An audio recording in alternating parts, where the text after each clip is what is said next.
చిన్నప్పుడు మొదలు పెట్టారు అది కోరుకున్న పీరియడ్ నుంచి మొదలుపెట్టి ఎన్ని సినిమాలు ఉంటాయి రమేష్ గారు? 400 above. 400 above in 9 languages. ఆ మిగతా భాషల్లోకి ఎలా మీరు అలా వెళ్ళిపోయారు? అది నాకు ఏమిటంటే ఫస్ట్ ఇప్పుడు సోషల్ మీడియా వచ్చింది. నాకు ఫస్ట్ నుంచి ఏమిటంటే ఫేస్బుక్ మెయింటైన్ చేయడం ఓన్గానే. ఫేస్బుక్ వరల్డ్ వెళ్ళిపోయేది. నాకు లేని కంట్రీలో ఫ్యాన్స్ లేరు. బ్రెజిల్, పాకిస్తాన్, యుఎస్ఏ, యూకే, ఇంక వేరే బ్రెజిల్లో అయితే 80 మంది ఉన్నారండి నాకు నా ఫ్యాన్స్. అంటే ఫస్ట్ నుంచి ఏమిటంటే నేను ఇంటర్నేషనల్ మోడలింగ్ చేశాను. నేను అది కూడా చేశారు. బ్రిట్నీ స్పైర్కి నేను ఫస్ట్ ప్లేస్లో వచ్చానండి. Eyes and nose and lips నాకు.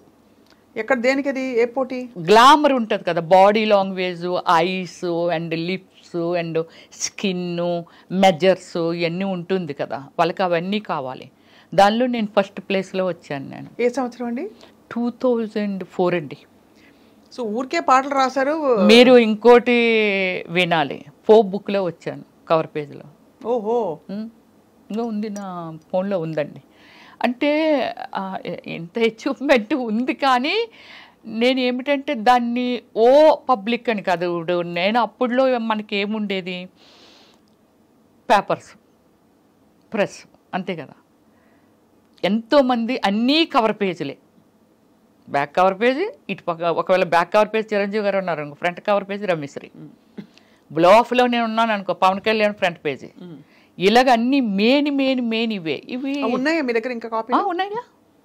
తప్పకుండా మీరు ఒక్కసారి చేస్తామంటే స్క్రీన్ మీద అలా వెళ్ళొచ్చండి.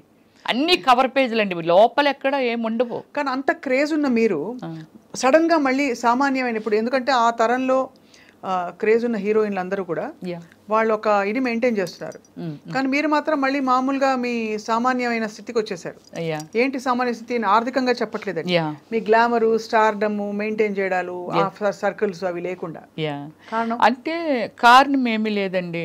పొలిటికల్ అంటే నాకు కొందరు పెద్దలు చెప్పిందని కాదు, కానీ డీసెంట్గా ఉండాలి, తర్వాత నానకూడదు, ఆ వర్డ్ అదే అనుకుంటాను, అది ఉంది. అయితే ఇంకోటి నేను చెప్తాను, ఆత్మ సౌందర్యం లేనిది, ఆత్మశుద్ధి లేనిది శివ పూజలు ఎలా, మనల్ని మనం శుద్ధిగా ఉంచుకున్నప్పుడే కదా ఎదుటి వాళ్ళని. ఇప్పుడు నేను గ్లామర్గా ఉన్నాను, ఆవిడ స్లీవ్లెస్ వేస్తుంది అనేది. దీనికి ఎగ్జాంపుల్ మీకు చెప్తాను. యూఎస్ఏ ఒక ఈవెంట్కి వెళ్ళాము. ఈవెంట్కి వెళ్తే అట్లాంటాలో అప్పటికే ఎప్పటి నుంచో రమ్మిశ్రీ ఎందుకు అలాంటి బట్టలు వేసుకుంటుందని అంటుండేవాళ్ళంట.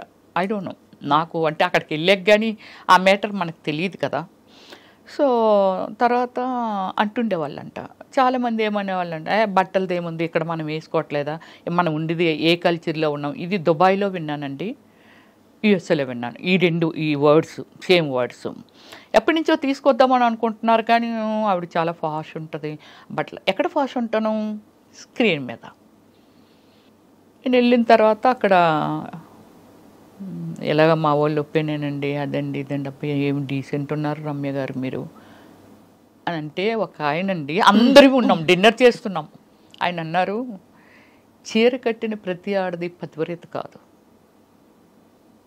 వాళ్ళ డ్రెస్సింగ్ దీన్ని పెట్టి ఎవరిని ఎప్పుడు అంచనా వేయకూడదని అందరి మధ్య ఆయన మాట్లాడారు. గ్రేట్. అవును, డైరెక్ట్గా నన్ను ఉద్దేశించి ఇంకోళ్ళు ఉద్దేశించి కాదు, నా వర్షన అల్లో ఉంది ఏది ఎప్పుడో, కానీ అది ఆయన అప్పుడు ఓపెన్ చేశారనమాట అలాగా. సో అలా అంటే ఏమిటంటే ఒక డ్రెస్సింగ్ని పెట్టో లేకపోతే ఏదో పెట్టి నేను చేసిన సినిమాలు నేను ఒకటే చెప్పాను, నేను బిఎఫ్లు చేయలా, నాకు ఆఫర్లు వచ్చి నేను చేయలా. వచ్చాయా ఆఫర్లు? అయ్యో నేను చెయ్యను, లాయర్ని పెట్టి మరీ వాయించాను తెలుసండి. చాలా ఫోర్స్ ఉండేది నా మీద. ఎవరు ఫోర్స్ చేసేవారు?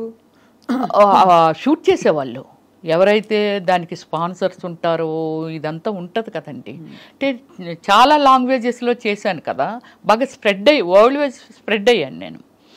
సో ఇలా నేను అవాయిడ్ చేస్తే నేను ఒకటే చెప్తాను, సినిమా ఎనీ ప్రొఫెషన్ దాన్ని మనం ఒక డాక్టర్ అవనియండి, లేకపోతే యాక్టర్ అవనియండి, ఇంజనీర్ అవనియండి, ఒక సివిల్ ఇంజనీర్ బిల్డింగ్ కట్టాలని అంటే తన అయ్యో ఎంతోమంది ట్రావెలింగ్ ఎన్నో ఇయర్స్ ఉండాలనేది తన మొత్తం అంతా తన టాలెంట్ అంతా పెట్టి చాలా నిజాయితీగా చెయ్యగలిగితేనే, లేకపోతే ఎందరో ప్రాణాలు పోతాయి.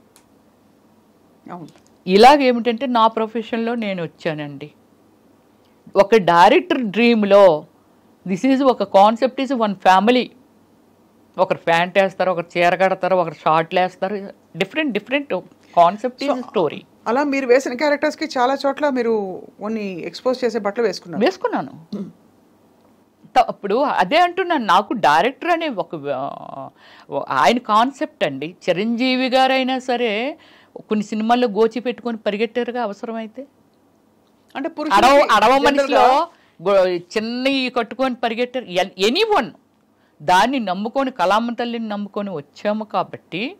బట్ వాళ్ళకి ఏం కావాలని ఇన్పుట్ మనం ఇవ్వాలా వద్దా అంటే ఖచ్చితంగా. బట్ మీరు ఎక్కడ ఫీల్ అయ్యారు అంటే, ఫీల్ కాకుండా, మొహమాటం లేకుండా, ఇబ్బంది పడకుండా ఆ బట్టలు వేసుకున్నప్పుడు, క్యారెక్టర్స్ చేసినప్పుడు ఎప్పుడు అనిపించలేదా? నాకు అనిపించలేదండి, అస్సలు అనిపించలేదు. దేన్నైతే నమ్ముకొని వచ్చాను. ఈరోజు పూజ రమేశ్వరి అంటే మా అమ్మ నాన్న కడుపుని పుట్టి నేను అక్కడే ఎవరినో పెళ్లి చేసుకొని ఎక్కడో ఉండుంటే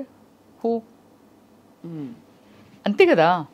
ఎవరికి తెలుస్తుంది రమ్యశ్రీ ఎవరు అనేది? ఎవరికి తెలుస్తుంది?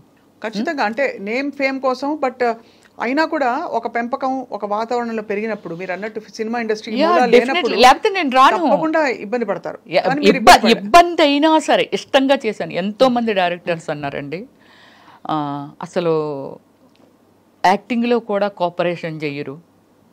రమ్య గారు ఒక క్యారెక్టర్ మీకు ఎక్స్ప్లెయిన్ చేస్తే, అది సిల్క్ స్మిత్ అని చూసాం, మిమ్మల్ని చూసామండి. ఆ క్యారెక్టర్ని ఎలా మోడ్ చేసేసుకోవాలి, ఎలాంటి డ్రెస్సింగ్ వేసుకోవాలి, ఎలాంటి మేకప్ వేసుకోవాలి. మేకప్ సిల్క్ స్మిత్ అది ఓన్ కాదు, కానీ everything is my self only. Costume design నేనే, కలర్ కాంబినేషను నేనే, అన్నీ మొత్తం డిజైన్ చేసేసుకుండేదాన్ని. ఈరోజు సీన్ ఏమిటి, ఎవరెవరు ఆర్టిస్టులు, బ్యాక్గ్రౌండ్ ఏముంటుంది, ఆ బ్యాక్గ్రౌండ్లో నేను ఈ కలర్ చీర కడితే నాకు ఆ కలర్ చీర పంపించేయండి.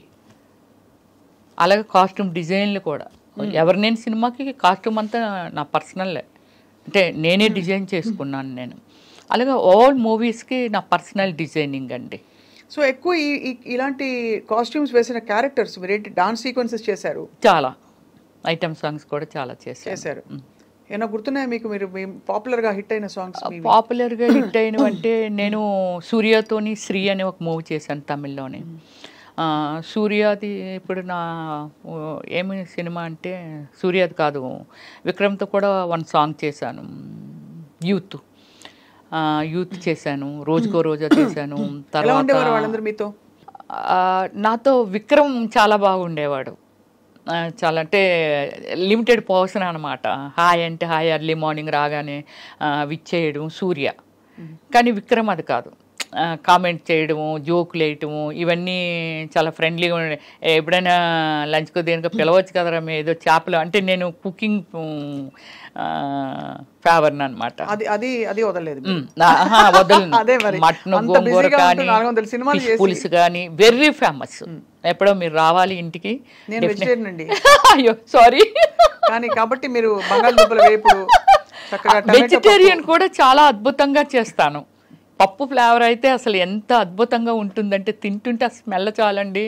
అంటే పప్పు టమోటా కానీ ఎనీ లీవ్స్ యాడ్ చేసి కానీ చాలా బాగా చేస్తాను. గోంగూర పచ్చడి, పచ్చి పచ్చడి, ఇలాంటివన్నీ.